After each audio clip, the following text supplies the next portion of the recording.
Бұл 2023 жыл ерекше сот процестерімен есте қалатыны сөзсіз. Әрине, көп жағдайда ескі Қазақстанда жоғары лауазымда болған шенеуніктердің қамалуы, сотталуымен есте қалады. Ішіндегі бірнешеуіне тоқталайын.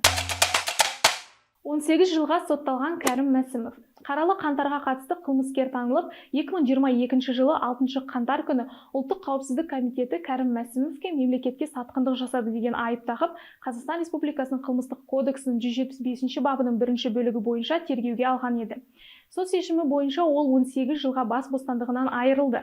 Сот процесі аса құпия түрде өткізілді. Дәл осы іс кезінде қолында билігі болған Мәсімовтың қамалуы үш иықтасақ түсімізге кірмейтіндердің қатарынан болғандықтан халықты қатты таңғалдырған еді. 8 жылға бас бостандығынан айырылған Ұлттық музейдің бұрынғы директоры Арыстанбек Мұхамедиұлы. Ол алтын адамның әлем музейлеріне шеруі халықаралық көрмесін өткізу жөніндегі мемлекеттік сатып алу туралы шарт аясында 146 миллион теңге сомасында бюджет қаражатын жымқырды деген айыппен қамалды. Маусым айында сот шешімімен экс-министр 8 жылға сотталды. Бұған қоса сот Мұхамедиұлы ұрлаған 155 миллион теңгенің 111 миллион теңгесін мемлекетке қайтарғанын атап өткен еді. 6 жылға қамалған Дариға Назарбаеваның құдасы Қайрат Боранбаев. Өткен жылдың наурыз айында бизнесмен Боранбаев пен оның серіктестеріне сұйытылған мұнай газын сатып алу және қылмыстық жолмен алынған қаражатты заңдастыру кезінде 14,5 миллиард теңге жымқырды деген айып тағылды. Алдымен 8 жылға сотталып, артынан 6 жылға қысқартылып, түрме жазасын шектеу жазасына алмастырылғаны белгілі болған. Кейін Боранбаевтың мемлекетке ірі активтерін қайтарылғаны хабарланды. Мемлекет меншігіне қайтарылған нысандар мен активтер арасында Астанадағы қонақ үй кешені, фитнес орталықтар, мұнай өндіру компаниясы, Қазақстанның батысындағы мұнай кеніші бар. Сонымен қатар ол елдің білім беру саласындағы инфрақұрылымын қолдауға 30 миллиард теңге бөлгені айтылған. Келесі бір таңғалдырған іс Назарбаевтың немере інісі Қайрат Сатыбалдың ісі.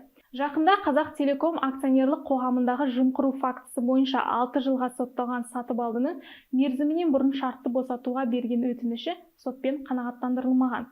Неге десеңіз, сот оның тәртіп бұзатынын және мінез құлқы тұрақсыз екенін алға тартқан.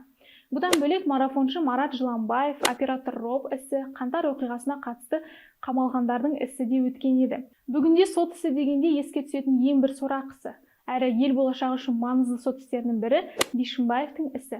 Әрине, бұл жерде тұрмыстық мәселе деп жоғарыда аталғандардың қатарына қоспау керек шығар. Дегенмен әкесі билікте, кейін өзі министр болған Қуандық Бишімбаевтың ісін атамай өту мүмкін емес. Елді біріктіріп, тұрмыстық зорлық-зомбылықтың заңын қатаңдатуға септігін тигізетін бірде-бір мүмкіндік деп жүргенімізде 150 мыңнан астам адам қол қойған петициямыз жарамсыз қалды. Бұл цифрлық дамуда деңгейіміз жоғары деген министрдің мойнында қалсын. Шынымен де Бишімбаевтың ісі бүкіл құқық қорғау және сот жүйесі үшін сынақ.